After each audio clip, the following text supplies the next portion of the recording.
குட்டீஸ், இன்னைக்கு நம்ம பார்க்க போகிறது ஒரு ரீடிங் கான்செப்ட் பற்றி தான். யாரை பற்றி பார்க்க போகிறோன்னா, மித்தாலி துரைராஜ். அவங்க எங்கே வாழ்ந்தாங்க, அந்த மாதிரி அந்த பிளேஸ் நேமை மென்ஷன் பண்ணுவோம். தென் அதுக்கு அடுத்தது அவங்க எப்படிலாம் விளையாடினாங்க, அவங்க என்னென்ன ஸ்டேட்லலாம் விளையாடி இருக்காங்க. தென் அவங்களுடைய நேமும் மித்தாலி துரைராஜ் ஃபஸ்ட்டு சொல்லிட்டோம். அவங்க யார் கூட விளையாடினாங்க அதை பற்றி தான் சொல்ல போகிறோம். இப்போ வாங்க வீடியோக்குள்ளே போகலாம். ஃபஸ்ட்டு நான் இப்போ ரீட் பண்ணி உங்களுக்கு சொல்கிறேன். Cricket is something that I love. Today, my teacher told us that we would be learn about cricket. I thought of Sachin, Virat Kohli and many other male players in the cricket team. But she introduced Mithali Dureraj, an Indian cricketer and the captain of Indian women cricket team. இவங்க இப்போ ஒரு normal ஒரு teacher ஒரு ஸ்டூடெண்ட்ஸ்க்கு lesson எடுக்கிறாங்க. அந்த lesson எப்படிலாம் எடுக்கிறாங்கன்னா, ஒரு இந்தியன் கிரிக்கெட்டர் பற்றி எடுக்கிறாங்க. அது எனக்கு அப்போ என்ன ஞாபகம் வந்துச்சுன்னா, விராட் கோலி, சச்சின் அந்த மாதிரி இருக்கிறவங்கள தான் எனக்கு ஞாபகம் வந்துச்சு. ஆனால் இங்கே பார்க்க சொல்ல தான் தெரியுது மித்தாலி துரைராஜை பற்றி சொல்கிறாங்க. இப்போது நெக்ஸ்ட் பார்க்கலாம். Mithali lives in Hyderabad. அவங்க எங்கே லிவ் பண்ணாங்கன்னா ஹைதராபாத்தில் தான் அவங்க வாழ்ந்தாங்க.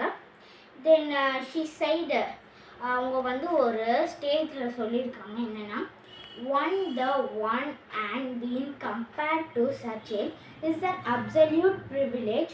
I do think அவங்க என்ன சொல்லியிருக்காங்க, நான் சச்சின் கூடலாம் கம்பேர் பண்ணுற அளவுக்கு இந்த இந்தியாவை காப்பாற்றலை, என்னால் முடிஞ்ச அளவுக்கு நான் காப்பாற்றிருக்கேன், என்ன சச்சின்லாம் அவங்க பேர் சொல்லி கூப்பிடாதுங்க அப்படின்னு சொல்லி அவங்க ஹானஸ்ட்டாக சொல்லியிருக்காங்க.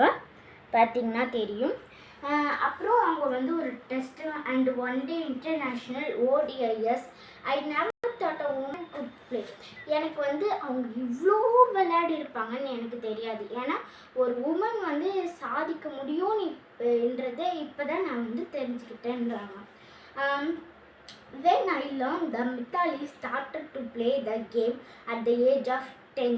Mithali started to play. அவங்க ஏஜ் 10 இருக்க சொல்லவே அவங்க கிரிக்கெட்டை ப்ளே பண்ண ஆரம்பித்தாங்க. அவங்க யார் கூட ப்ளே பண்ணாங்கன்னா, அவங்க பிரதர் இருந்தார் இல்லையா, அவங்க பிரதர்கிட்ட ப்ளே பண்ணாங்க. அப்படியே கொஞ்சம் கொஞ்சமாக ப்ளே பண்ணி இப்போ அவங்க ஃபாதர் யூஸ்டு டு அந்த ஃபாதர் கிரவுண்ட்ஸ்க்கெலாம் போவார் கிரிக்கெட் விளையாட. அப்போ இவங்களும் போய் அங்கே ரிட்டன் அந்த பால்லாம் அடித்து அங்கே வெளியே வர சொல்ல அந்த பாலில் கேட்ச் பண்ணுறதுக்கு இவங்க இருந்தாங்க.